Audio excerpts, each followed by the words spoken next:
Hello, everybody, and welcome to the Mental Health Minute by Elite DNA. I am Phil Cirrone, the Chief Operating Officer, and I'm with my colleague, Dr. Sharon Bloom. How are you, Dr. Bloom? Hi, good morning, Phil. Good morning.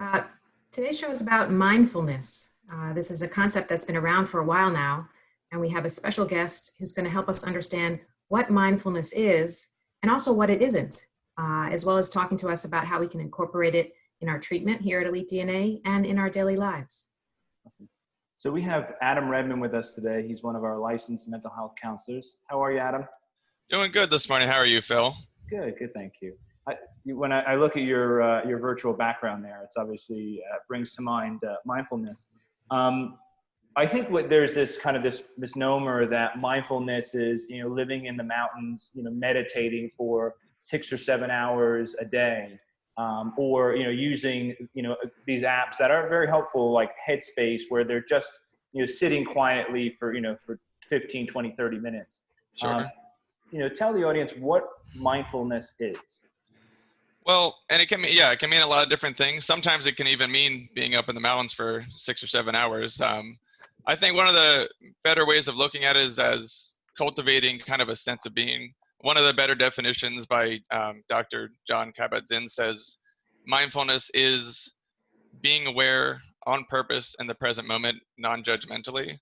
It's more about just connecting with what's around you, connecting with the outer world, the inner world, without having to place choice or judgment or get caught up in the relationship between the two. Because a lot of times with mindfulness, it's about being flexible with what's going on, whether or not you necessarily are in love with the moment, whether you dislike the moment, whatever the case is, it's just about being connected with it. And so, Adam, what are some common misconceptions about mindfulness or other uses besides the on the mountaintop version? Sure. I like to think of mindfulness, at least in my practice, as a skill to cultivating that awareness. So I think a lot of people have the misconception that mindfulness is, again, a very passive thing where you're being detached, where you're trying not to have any thoughts. For me, I like to think of mindfulness as actually engaging with those thoughts on purpose, just connecting with it, kind of seeing what's going on there. So another thing I would point out there is that mindfulness can be during a time where things are very difficult. If you're feeling agitated, connecting with that and working through in a way that's manageable versus being caught off guard by your emotions. Some of the ways that I use it in my practice, I use it with children, I use it with families, I use it with adults. I can pretty much plug it into anything because the skill is about, again, with parents. Sometimes we do plans that help with working on their child's behavior. I help them work on mindfulness so that they're not reacting to their emotions and therefore their child reacts in turn. So we're trying to reduce those reactions. With adults, we're trying to get them a better sense of staying focused on what's happening versus getting caught in the future and the past with their thinking. Because those kind of things tend to narrow and really, really push out the present moment where action and life can happen. I think that's an excellent point. I like to see mindfulness as a building block towards being able to give enough distance from disturbing thoughts and emotions to be able to observe them, without immediately reacting to them or becoming overwhelmed by them. Sure. So in essence, the practice of mindfulness can help reduce our emotional reactivity and help us acquire that sense of self-control, putting time and space between our feeling and reacting.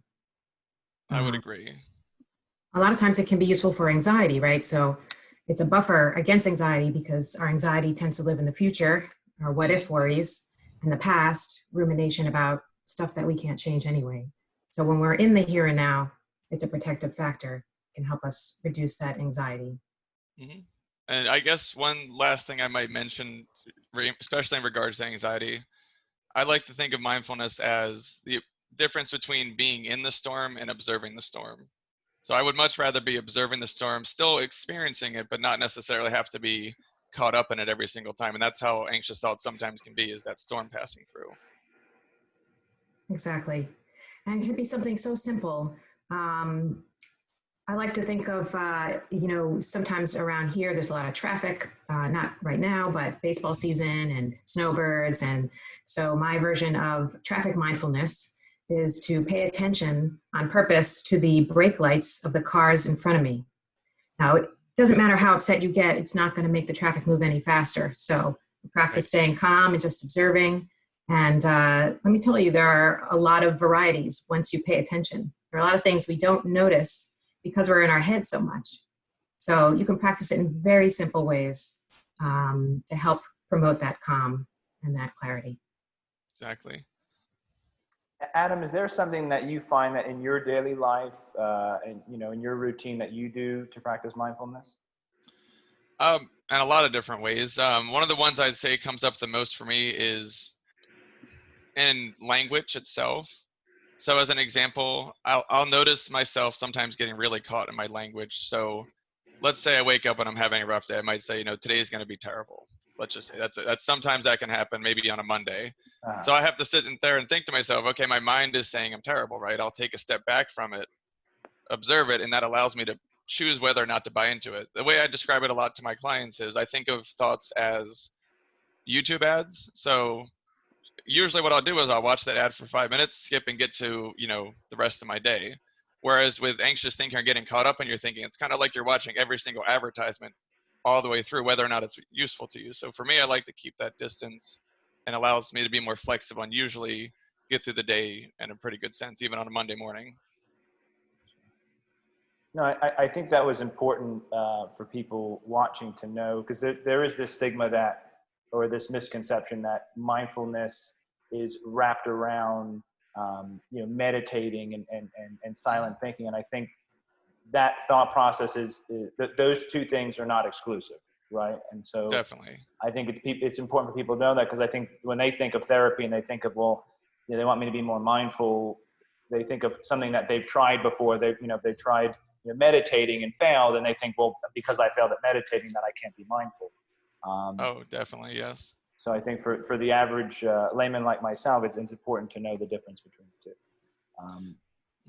And so for anybody who is interested in starting services or learning more about what mindfulness is in regards to therapy, whether that's with Adam, whether that's with Dr. Bloom, or any one of our fantastic therapists, they can go on our website, elitedna.us. They can call 239-223-2751. We also have our virtual walk-in, which is Monday through Friday, 8 to 8, and Saturday and Sunday, 10 to 2, in which you can go ahead and get started, walk into a virtual walk-in line and initiate services with us. Well, thank you both for your time. It was awesome kind of learning the distinctions between the two and what mindfulness truly is. And have a great 4th of July, and we'll see you next week. You too. Thank you. Bye.